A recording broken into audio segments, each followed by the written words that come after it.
Alors, je suis président de la commission paritaire de la boulangerie-pâtisserie, commission paritaire formée des 5 centrales syndicales et des représentants de la Confédération de la boulangerie. Dans le cadre des rôles de cette commission paritaire, il y a une complémentaire santé que nous avons mis en place il y a plusieurs années, et c'est ensemble que nous gérons cette complémentaire santé et nous mettons en place des opérations de prévention. Les boulangers-pâtissiers sont une profession à risque carieux très important. Ils développent des lésions au niveau de leurs dents et ces lésions peuvent aller jusqu'à la perte de celles-ci. On a identifié un certain nombre de facteurs de risque, notamment la nature du produit qu'ils utilisent, tel que le saccharose, c'est-à-dire le sucre semoule, et l'amidon de la farine avec laquelle ils sont en contact tout au long de la journée. On a identifié aussi un certain nombre de gestes professionnels à risque, tels que le tamisage du sucre, la cuisson du sucre et puis aussi le fait de goûter les préparations. Nous avons réalisé 2 campagnes de prévention bucco-dentaire en 2008 et en 2011 à destination des salariés de la boulangerie-pâtisserie. Cette campagne de prévention consistait à offrir à chaque salarié de la boulangerie-pâtisserie une consultation de dépistage bucco-dentaire chez le praticien de leur choix. Cette consultation étant prise en charge à 100% par la complémentaire santé. Fort de ces 2 expériences de campagne de carie dentaire de la boulangerie, ça nous a permis à travers les résultats d'améliorer les garanties et notamment l'apport dentaire. Et par conséquent, automatiquement, on a amélioré aussi la prise en charge du salarié et donc son pouvoir d'achat. On s'est vite aperçu que les jeunes étaient touchés par la carie dentaire et qu'il fallait y remédier à travers une campagne de prévention. Et la meilleure façon de les toucher, c'était passer par les écoles et les CFA. Aujourd'hui, je suis dans la CFA, donc boulangerie-pâtisserie, pour voir les jeunes, leur expliquer les risques qu'ils encourent, déjà comme tout le monde, mais encore plus particulièrement en tant qu'apprenti boulanger-pâtissier. Quand je fais une préparation, style, crème pâtissière, à la fin j'aime bien goûter un peu pour voir si je l'ai pas loupé. Parce que si on fait quelque chose qui est pas bon, après les clients ils goûtent et c'est pas trop ça, donc on est un peu obligé. Ouais, ça fait partie du métier, mais pour savoir si c'est bien, s'il y a assez de sucre ou pas. Si on s'en rend compte, mais pas trop. Suite à la campagne sur les caries dentaires, le comité d'experts a décidé de s'intéresser à l'asthme du boulanger.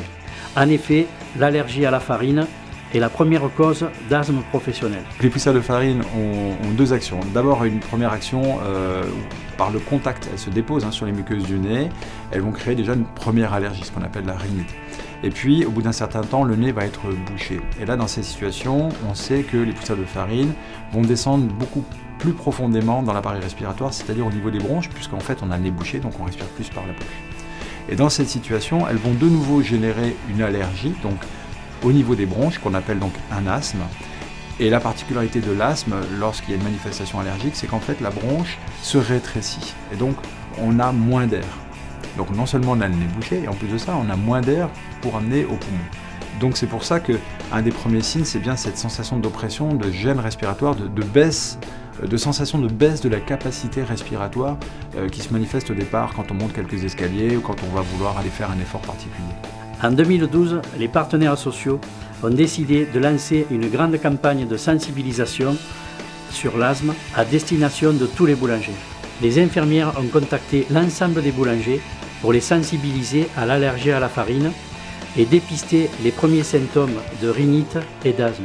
Nous avons contacté tous les professionnels de la boulangerie, que ce soit aussi bien les patrons, les salariés, donc aussi bien les vendeuses que les apprentis, pour permettre d'aboutir à environ 40 000 questionnaires pour détecter au départ tout ce qui est signe de rhinite et ensuite détecter tous les premiers signes d'asthme. Suite à la campagne de dépistage de l'allergie à la farine chez les professionnels de la boulangerie, la commission paritaire a donc décidé d'aller plus loin dans son action de prévention par la mise en place de formations hygiène respiratoire en direction des plus jeunes dans tous les CFA. Ces formations ont débuté début 2014 dans plus de 50 CFA, et ce sur 2 ans.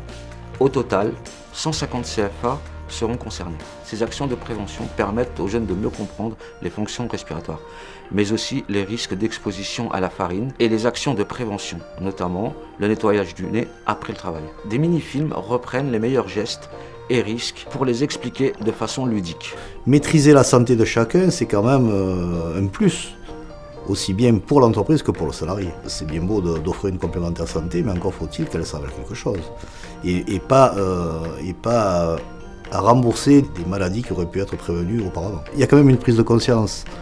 Et ça prouve bien que ce que l'on fait, ce n'est pas que des idées, des bonnes idées à propager, c'est vraiment du concret. Au niveau prévention, c'est à la pointe aujourd'hui du dialogue paritaire. Lorsque des gens se mettent autour d'une table, employeurs, salariés, et arrivent à construire un régime qui permet de faire de la prévention, comme l'a fait la boulangerie, c'est une chose à démultiplier, y compris dans d'autres branches. Si on prend des précautions assez tôt, ça ne s'aggrave pas. C'est pour ça que la prévention a un rôle extrêmement important à jouer.